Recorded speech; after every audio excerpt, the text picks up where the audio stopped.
मैंने कुछ दिन पहले अपने ट्विटर पे एक अखबार का फ्रंट पेज जिसमें शाहरुख खान और अमिताभ बच्चन एक गुटखा है उस गुटखे का प्रचार कर रहे हैं। तो मैंने सिर्फ ये कहा था कि अगर पूरे इतने बड़े बड़े बॉलीवुड के स्टार्स अगर गुटखे का प्रचार कर रहे हैं फ्रंट पेज पे और फिर हम अखबार में ज्ञान की बातें भी पढ़ रहे हैं और अगर हम पूरे देश में कहीं कहीं लोग पान खा के जब थूकते हैं पीक करते हैं तो क्या बुराई है? फिर आपको क्यों बुरा लगता है? क्यों आपको स्टैंडर्डलेस लगता है, क्लासलेस लगता है? क्योंकि इतने क्लासी लोग अगर ये ऐड कर सकते हैं तो जो मासी लोग हैं, जो मास है, वो ये कर सकती है। अगर क्लासी इस तरह का घटिया ऐड करता है, आप गुटखे का ऐड करते हैं, शराब का ऐड करते हैं, आप सिगरेट का ऐड करते हैं, नीचे लिख देते हैं it is injurious to health.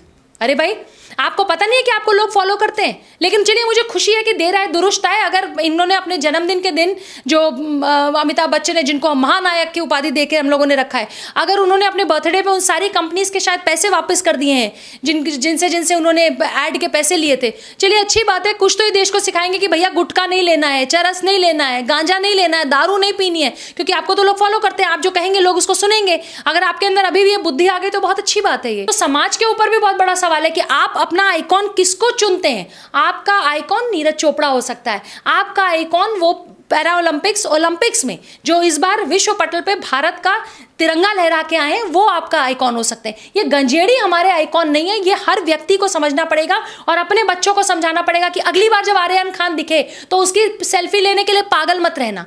अगर तुम्हें सेल्फी लेनी है तो जो आर्मी में काम करने वाला एक जवान है उसके साथ सेल्फी लो और उसको फोटो डालो, वो हमारा आइकॉन है। ये गजेड़ी और चरसी हमारा आइकॉन नहीं है। देखिए, मुझे लगता है जिसके पिता ने 30 साल मेहनत करके बॉलीवुड में अपना नाम कमाया, दौलत कमाई, शोहरत कमाया, 200 करोड़ का बंगला मन्नत लिया, कहते हैं दिल्ली से जाके उन्होंने बहुत स्ट्रगल किया, बेटे ने 1 मिनट में 4 रातों में सब बर्बाद कर दिया। वो सारी चीज़ें बर्बाद हो गई, सारा नाम, दौलत, शोहरत, सब इज्जत उनके चरसी बेटे ने खराब कर दी। मैं तो कह रही हूँ कि एक फिल्म बननी चाहिए, my name is Khan and my बेटा इज़ चरसी।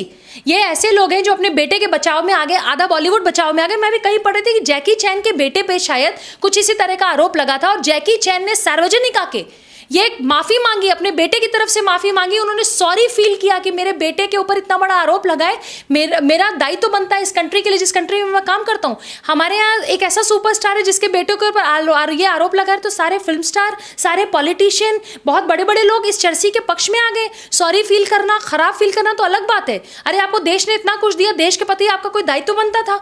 दायित्व दो छोड़ दीजिए, सारे चर्सियों के लिए वकील खड़े हो गए। यही कोई कंगना के लिए नहीं खड़ा होता, यही कोई किसी और के लिए नहीं खड़ा होता। बड़े बड़े सुपरस्टार, मुझे समझ नहीं आ रहा कि आर्यन खान के लिए क्यों बोल रहे हैं, सिर्फ इसलिए क्योंकि शाहरुख खान का बेटा है। शाहरुख खान अपनी बड़ी बड़ी फिल्मों में सबको लॉन्च करता है इसलिए।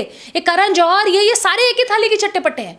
सबने जो भी बाहर से आता है ना उसको ये काम देते हैं, ना उसको ये फिल्में देते हैं, लेकिन ये अपने बेटे, अपने चरसी बेटे के लिए खड़े हो गए। शर्म आनी चाहिए लोगों को। मैंने कुछ दिन पहले अपने ट्विटर पे एक अखबार का फ्रंट पेज जिसमें शाहरुख खान और अमिताभ बच्चन एक गुटखा है उस गुटखे का प्रचार कर रहे हैं। तो मैंने सिर्फ ये कहा था कि अगर पूरे इतने बड़े बड़े बॉलीवुड के स्टार्स अगर गुटखे का प्रचार कर रहे हैं फ्रंट पेज पे और फिर हम अखबार में ज्ञान की बातें भी पढ़ रहे हैं और अगर हम पूरे देश में कहीं कहीं लोग पान खा के जब थूकते हैं, पीक करते हैं, तो क्या बुराई है? फिर आपको क्यों बुरा लगता है? क्यों आपको स्टैंडर्डलेस लगता है, क्लासलेस लगता है? क्योंकि इतने क्लासी लोग अगर ये ऐड कर सकते हैं तो जो मासी लोग हैं, जो मास है, वो ये कर सकती है। अगर क्लासी इस तरह का घटिया ऐड करता है, आप गुटखे का ऐड करते हैं, शराब का ऐड करते हैं, आप सिगरेट का ऐड करते हैं, नीचे लिख देते हैं it is injurious to health.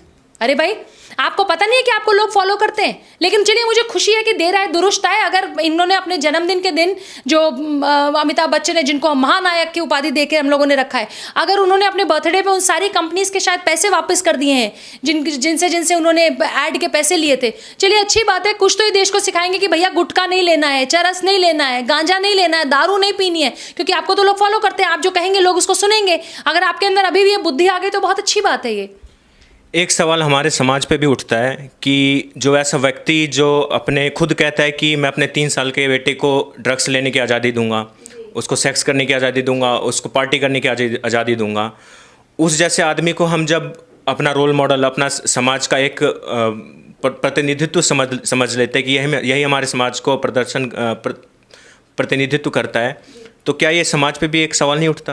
बिल्कुल समाज पे सवाल उठता है। मैं तो कह रही हूँ कि जब मैं एग्जांपल देती हूँ कि तेरी मिट्टी एक ऐसा गाना है कि तेरी मिट्टी जब वो गाना बजता है तो आदमी हर बार वो रोने लगता है। जो मनोज मुंतशिर जी लिरिसिस्ट हैं जिन्होंने गाना लिखा है, उनको अगर फिल्म फेयर अवार्ड नहीं मिलता है या उनको कोई बड़े अवार्ड नहीं मिलते, और 2 कौड़ी के फिल्मों के, 2 कौड़ी के प्रोड्यूसर के फिल्मों के 2 कौड़ी के जो गाने हैं उनको अगर अवार्ड मिलते हैं, हम उस पर ताली बजाते हैं। हम 130 करोड़ की जनता, हम क्यों नहीं कहते कि तेरी मिट्टी जैसे गाने को अवार्ड मिलना चाहिए, चाहे वो नेशनल अवार्ड हो, चाहे फिल्म फेयर अवार्ड हो, चाहे सारे अवार्ड हो, क्यों नहीं मिलते इनको?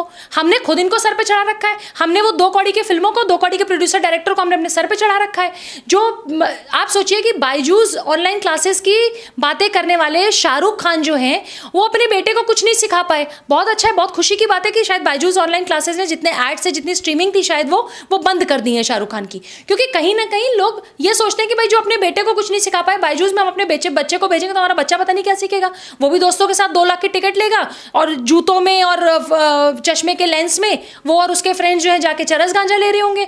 2 लाख रुपए, 4 लाख रुपए एक रात में फूक के चले आएंगे। तो समाज के ऊपर भी बहुत बड़ा सवाल है कि आप अपना आइकॉन किसको चुनते हैं। आपका आइकॉन नीरज चोपड़ा हो सकता है, आपका आइकॉन वो पैरा ओलंपिक्स में जो इस बार विश्व पटल पे भारत का तिरंगा लहरा के आए हैं, वो आपका आइकॉन हो सकते हैं। ये गंजेड़ी हमारे आइकॉन नहीं है। ये हर व्यक्ति को समझना पड़ेगा और अपने बच्चों को समझाना पड़ेगा कि अगली बार जब आर्यन खान दिखे तो उसकी सेल्फी लेने के लिए पागल मत रहना। अगर तुम्हें सेल्फी लेनी है तो जो आर्मी में काम करने वाला एक जवान है उसके साथ सेल्फी लो और उसको फोटो डालो, वो हमारा आइकॉन है। ये गजेड़ी और चरसी हमारा आइकॉन नहीं है। मैम, मीडिया का एक सेक्शन है जो वो प्रोपेगेंडा रन कर रहे हैं एनसीबी के खिलाफ, और उनके जो ऑफिसर हैं समीर वारखंडे, उनके खिलाफ, उनके वाइफ के खिलाफ कुछ ऐसे पर्सनल अटैक्स कर रहे हैं। तो एक तरीके से उनके छवि को धूमिल करने की कोशिश कर रहे हैं। इस पे आप क्या सोचती हैं? देखिए, समीर वानखेड़े जी के साथ मैंने अभी अप्रैल मई में एक शो किया था और कैलिफोर्निया का वो एक शो था। उस शो के दौरान मैंने समीर वानखेड़े जी से पूछा था कि समीर जी, देश ये जानना चाहता है कि अगर आपके सामने कोई बहुत इन्फ्लुएंशियल व्यक्ति खड़ा हो, जो बहुत पैसे वाला हो, पावरफुल हो, बिजनेसमैन हो, कोई हो वो दुनिया का आदमी, भारत का, और अगर आपको पता चल जाए कि ये गुनहगार है, तो क्या करेंगे? आप एक्शन लेंगे उसके खिलाफ? मुझे याद है कि समीर वानखेड़े ने एक स्माइल देते हुए कहा था कि मैम निश्चिंत रहिए, एनसीबी वही काम करेगी जो देश और देश के कानून और सोसाइटी और कंट्री के लिए हमारे लिए बेहतर होगा, और वो सच होगा। समीर वानखेड़े हमेशा सच के साथ खड़े रहेंगे। जिस तरीके से उनकी पत्नी को टारगेट किया जा रहा है कि अभी 2 दिन पहले रिपब्लिक भारत पे किसी ने कहा कि उनको बॉलीवुड में काम नहीं मिला, इसलिए उनकी पत्नी को काम नहीं मिला, इसलिए उस खुन्नस में वो ये एनसीबी की रेड डाल रहे हैं। अरे भैया, किसी का बेटा अगर चरस गांजा ले रहा है तो वो पकड़ा जाएगा, वो कोकीन हशीश ले रहा है तो वो पकड़ा जाएगा, एमडीएमए की टैबलेट्स ले रहा है तो वो पकड़ा जाएगा। आप किसी की पत्नी को टारगेट क्यों कर रहे हो? बहुत अच्छा हुआ कि उनकी पत्नी ने गंजेड़ियों के बीच में काम नहीं किया। बहुत अच्छा हुआ कि नशेड़ियों के बीच में, हीरोइन बाजों के बीच में, ये चरस फूंकने वालों के बीच में उनकी पत्नी ने काम नहीं किया। और समीर वानखेड़े को किसी भी परिचय की जरूरत नहीं है। 2008 बैच के बहुत बड़े अधिकारी हैं, उनको सिंघम कहा जाता है। सैल्यूट है देश के युवाओं का कि समीर वानखेड़े जैसा व्यक्ति है जो शाहरुख खान के बेटे के आगे, उस इन्फ्लुएंस के आगे भी नहीं झुका, और वो एक के बाद एक जैसे इम्तियाज खत्री पे और भी बहुत सारे लोगों के शिकंजा कस रहा है। भाई, अगर आपने कुछ किया तो आप जेल जाएंगे, अगर आपने चरस फूका है तो आप जेल जाएंगे, चरस नहीं फूका है तो आप वापस आ जाएंगे। डर किस बात का है आपको? डर वो रहे जिन्होंने चरस फूका है।